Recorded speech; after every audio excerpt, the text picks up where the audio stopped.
G'day guys, it's Ross here in the shed and I'm taking you back to the 80s. It's hammer time. So in front of me here I have a selection of hammers and mallets, and this represents my entire collection, and it covers 80% of the hammers you're going to find. So I thought we'll do a video and I'll show you what each one of these is used for.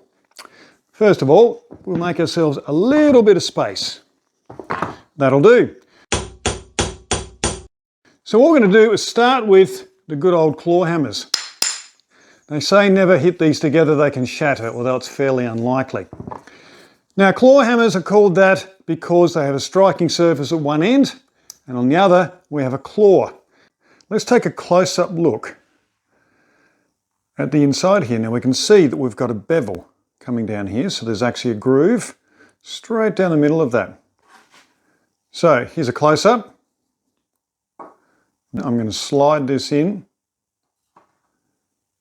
And that's all I need, only a couple of millimeters. And I'll just pull up, rock this hammer like that, and it pulls up out of the way. So that's how you use a claw hammer. Now let's take a little bit of a look at the back of these hammers. Now you see the one on the left here has a nice curve. The one on the right has a straighter piece. The curved ones rock better, so they're better at pulling nails out. These straight ones are good for doing things like this. I want to leave these two bits of wood apart, right, which is what I'll do. To get under there, I need it to travel straight, and that's going to be a lot easier if this is a straight end on the piece. So I have both of them. I've had them for a long time. What I've got now is a couple of nails sticking up. Now how I'm going to denail that is very simple. I'll put a piece of wood underneath and I'll tap both of these down. Just small nails. I'll then turn the piece of wood over the other way, and with my claw I'll slide that in, roll back, and the nails pop straight out. So that is a claw hammer. It is the mainstay of the hammer world. This is the hammer that most sheds are going to have. It is general purpose and very useful. Now the top of these is around 480 grams or 16 ounce in the old money. The shaft will either be fiberglass, which is better at absorbing shock, wood or metal, and they usually, but not always, have a rubber grip. The wooden ones often don't. The quality depends on all of that. It also depends on whether this metal has been heat treated. Now I doubt these are. These were reasonably cheap about 25 years ago, and over time I've hit so many things with this hammer, it has deformed the top there, which on a really good quality hammer you'd expect not to happen in a home shed. Maybe out in a workplace when it's used every day, but yeah, this is rounded now, as is the other one. So the really good heat treated ones are pretty expensive. You can pay $100 for a hammer, you can pay $5. But if you just need something at home for hitting the occasional nail or thumb, then really that's all you're going to need. Claw hammer. If you only have one hammer in your stable of tools, then that should be it. Okay, coming in at number 2, get that out of the way. We've got a PEINING hammer.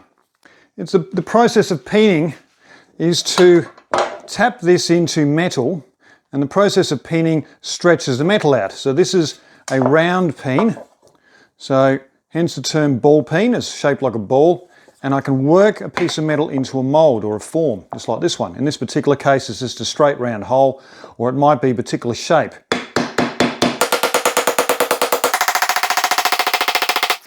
Now the round shape allows me to work around the inside of shapes and stretch the metal, and the process of stretching also strengthens the metal. And in the end I've just got a fairly simple golf ball size looking thing there. Now I could continue to work that, I could make any shape that I wanted. And that's why this is a favourite of metal fabricators. So they use a ball peen, also a cross peen, which is a straight bit of metal, and that's used for working along a length of metal and stretching it out in one direction. These are also used for setting rivets, and I'm not talking about the rivets you use with a rivet gun. I'm talking about the ones you put up and then you bend down, the sort you might use to put a knife handle together or to put a chain link together, things like that. So they're used for doing rivets. And the other thing is, of course, they're used for center punches. So often used for making a mark with a center punch prior to drilling or marking out or whatever you're going to do. That's what the other end is used for. It can be used for nails and it can be used for center punches and whatever else. So that is a peening hammer. As I said, you can make all sorts of shapes. Metal fabricators, blacksmiths tend to use these. The average woodworker doesn't really have a use for one, so I'd be surprised if they had one in their stable of hammers. This is a mid-size, so it's 16 ounce, same size as our claw hammers. You can get these down to 8 ounce, very light work, up to 24 or even larger. So if you do get one of these because you've got a project, just be conscious of the size and work out what it is you're trying to modify. If it's thin plate like this, I'd say 16 ounce is about as big as you want to go. Next up, we have a stonemason's hammer, otherwise known as a brick hammer. Now the shape of this, it's a short-handled, usually wooden hammer, and what we have is a fairly long head. On this end, quite a sharp edge, and on this end, a square end. And these are used by stonemasons and brickworkers. And in the hands of someone who knows what they're doing, they're a great tool. They can also be used for chipping away at rocks. Obviously, you need to know what you're doing. This is not something you would find in your normal shed unless you have someone who is a brickworker or a stone worker or has a hobby of doing such. Otherwise, it's really just a bit of a cumbersome hammer. So, stonemason's hammer, probably leave that in the hardware store. Our next hammer is in the club. It is the club hammer, and only the worthy can lift it. Oh, look at me. Okay, so this is a club hammer, and it is the second most used hammer in my stable of hammers. I use this a lot, it's quite handy. What is it used for? It is used for light demolition. Things like breaking up brick walls, rocks, things like that. Really, really good to take camping with you. These are much better than any other hammer I have found for putting in tent pegs, which are often going into hard ground. Not so good at pulling them out.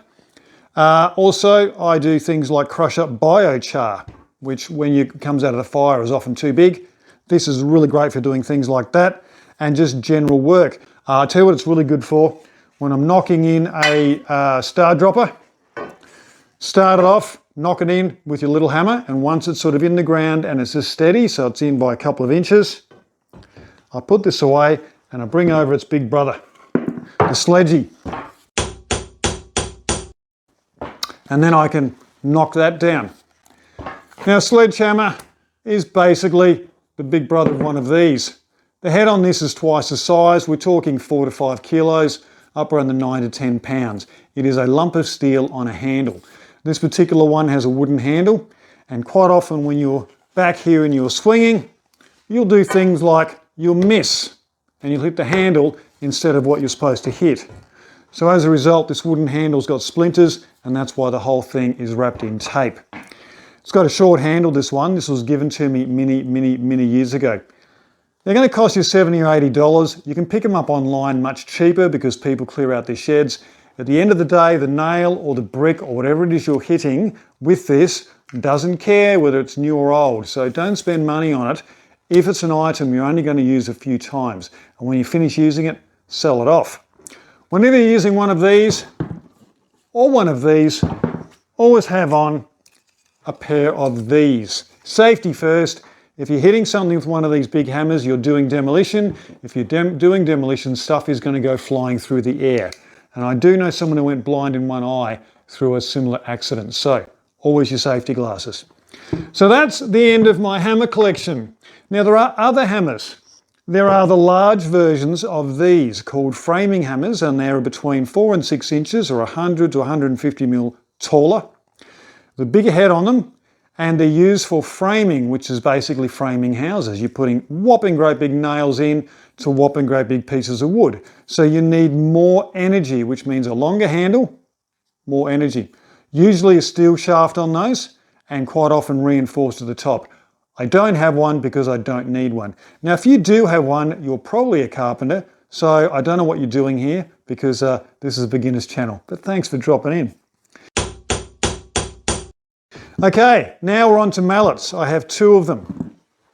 This is a rubber mallet. This thing weighs 900 grams in total. I know that because it says right here 900 grams. This is a cheap Craft-Rite, which is just a cheap tool brand.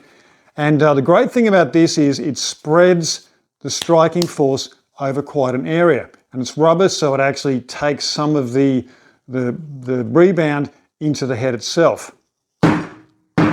Now, what this is particularly good for is stuff outside. So, landscape gardeners like these for doing things like going around doing your paving, and then they can adjust a paver with one of these because these pavers are sitting usually either on concrete, so they can do a little bit of adjustment, or they're sitting on sand.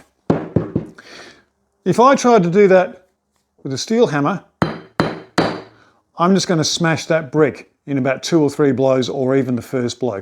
So there's no point trying to do a steel hammer. Rubber hammers are really, really good for this sort of work.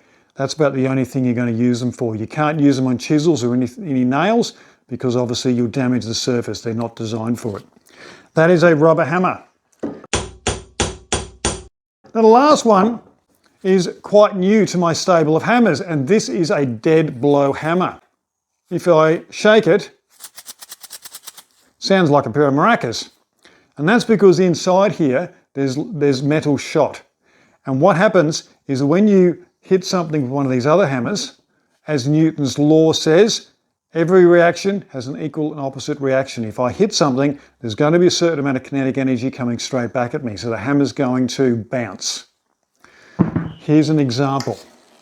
I'll just set this sledgy up like this, and I'm just going to hold this and let it drop. It bounced, only about 1 centimetre, but it bounced.